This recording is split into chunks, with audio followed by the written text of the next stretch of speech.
La creación gime, un análisis de la nueva misa Pro Custodia Creationis y los desafíos de nuestro tiempo. En los últimos tiempos, la atención del Vaticano se ha volcado hacia un tema de creciente relevancia global, el cuidado de la casa común. El 4 de julio de 2025, esta preocupación se materializó de una forma sin precedentes con el anuncio de una nueva adición al misal romano, la misa Pro Custodia Creationis, es decir, por la custodia de la creación. Este es un hito que, como veremos, no ha pasado desapercibido y ha generado un profundo debate dentro y fuera de los círculos eclesiales. Los fundamentos de la nueva misa, un análisis cronológico.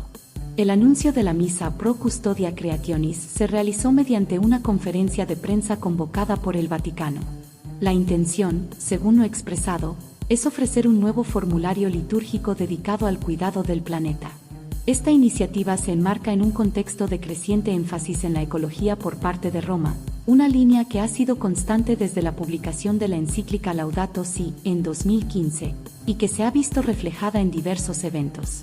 La presentación de esta nueva misa, que se añade al misal romano dentro de las misas para diversas necesidades y ocasiones, está siendo liderada por figuras clave en el dicasterio para el servicio del desarrollo humano integral.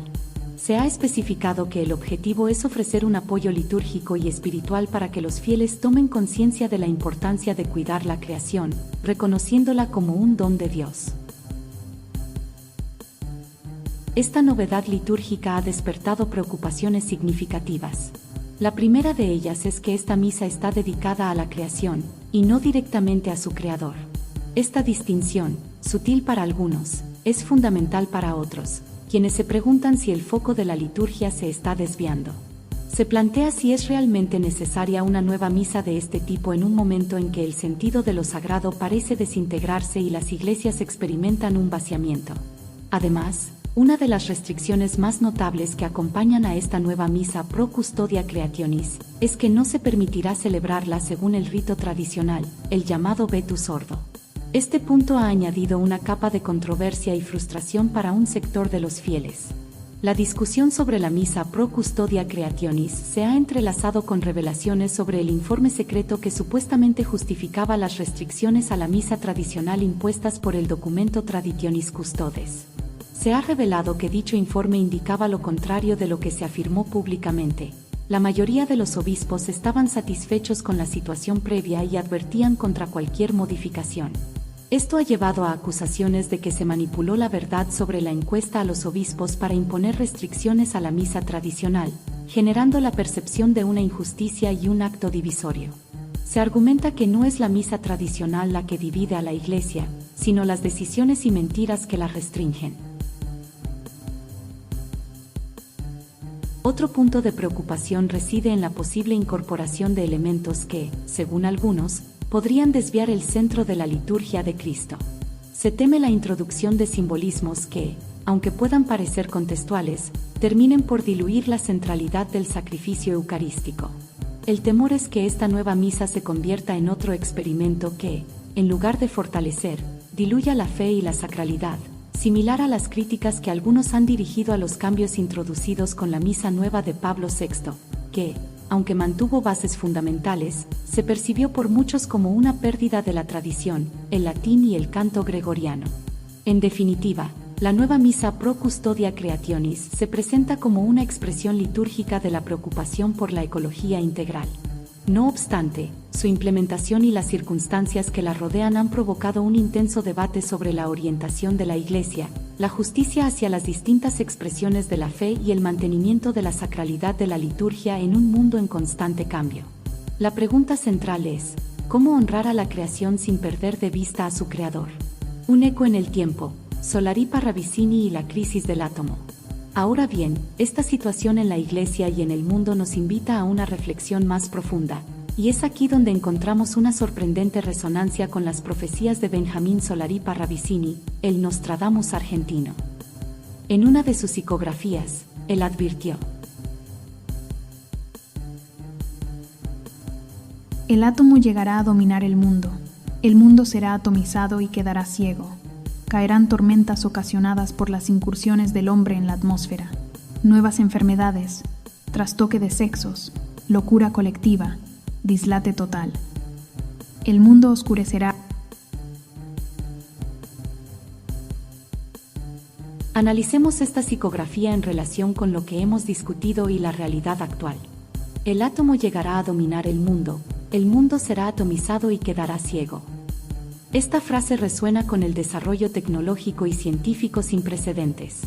El átomo no solo representa la energía nuclear, que tiene el poder de la destrucción masiva y la ceguera de la aniquilación, sino también la fragmentación.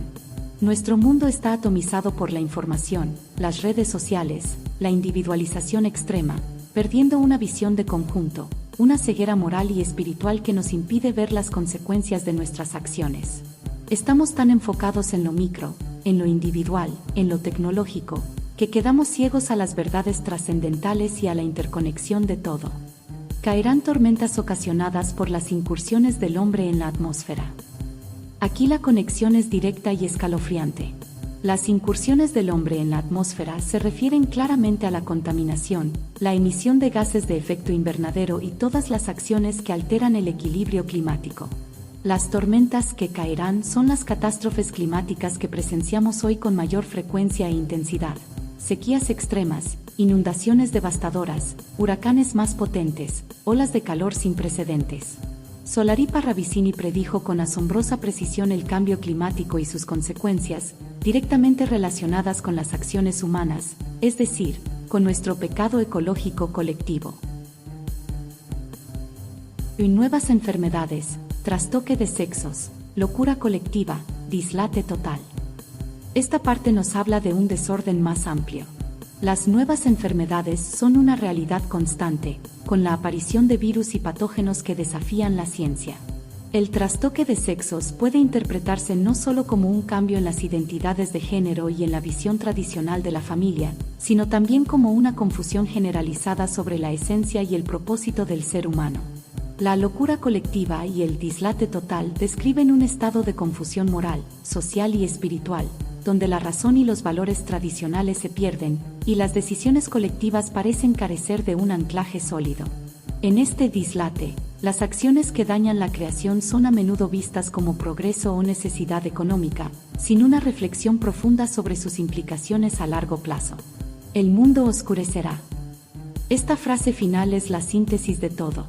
No es solo una oscuridad física, sino una oscuridad espiritual y moral.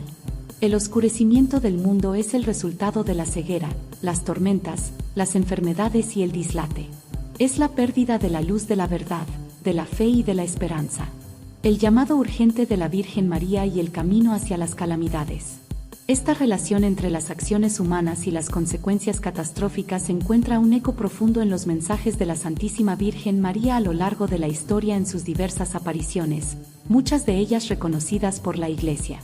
La Madre de Dios, con una preocupación maternal, ha advertido repetidamente a la humanidad sobre los peligros que acechan si persistimos en el pecado y nos alejamos de los mandatos divinos. Desde Fátima hasta la Salete y otras advocaciones marianas, el mensaje central ha sido consistente: la desobediencia a Dios, la falta de arrepentimiento, el alejamiento de la oración y la vida de fe, son el camino que allana el sendero a las calamidades. La Virgen ha anunciado grandes sufrimientos, guerras, hambrunas y desastres, no como un capricho divino, sino como las consecuencias lógicas y dolorosas del pecado de la humanidad. Su llamado siempre ha sido a la conversión, a la penitencia, al rezo del rosario y a la consagración como medios para mitigar el castigo de Dios y alcanzar la paz. El pecado de la sociedad actual, marcado por el consumismo desenfrenado, la secularización, la pérdida de valores morales, la búsqueda egoísta del placer y el desprecio por la vida y la creación, es visto desde esta perspectiva como el caldo de cultivo para las catástrofes. No es que Dios envíe arbitrariamente un terremoto o una inundación como un castigo puntual por un pecado específico.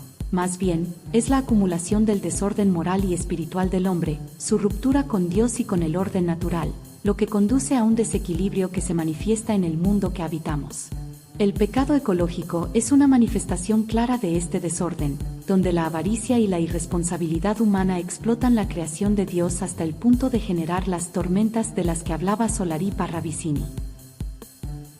La Misa Pro Custodia Creationis y las psicografías de Solari Parravicini, aunque de orígenes y naturalezas muy distintas, convergen en un mensaje urgente. El hombre está dañando su casa común y, al hacerlo, se daña a sí mismo y a la obra de Dios. Las catástrofes que hoy enfrentamos no son solo fenómenos naturales, sino que son exacerbadas por las acciones y omisiones de la humanidad, por ese pecado ecológico que nos ciega. La Iglesia, al introducir esta nueva misa, busca precisamente fomentar una conciencia más profunda sobre nuestra responsabilidad como custodios de la creación. Pero más allá de las discusiones litúrgicas o teológicas, el llamado de fondo es a una conversión integral, una conversión de nuestros corazones, de nuestras mentes y de nuestros estilos de vida. Debemos reconocer que el Espíritu de Dios se refleja en toda la creación, y que al atentar contra ella, atentamos contra Él. El mensaje de la Virgen María nos lo recuerda con urgencia. El camino para evitar las calamidades es el retorno a Dios y la vida en gracia. Es momento de reflexionar sobre nuestras propias acciones y decisiones, tanto a nivel individual como colectivo. ¿Estamos contribuyendo a la atomización y ceguera del mundo? ¿Somos parte de las incursiones que generan tormentas? La fe, la razón y la observación de la realidad nos llaman a actuar. Te invitamos a la reflexión profunda sobre estos temas trascendentales. Si este análisis ha resonado contigo, te invitamos a dejar tu like, comentar tus propias impresiones y suscribirte a nuestro canal, Ars Politica, para seguir explorando juntos estos y otros temas cruciales para nuestro tiempo.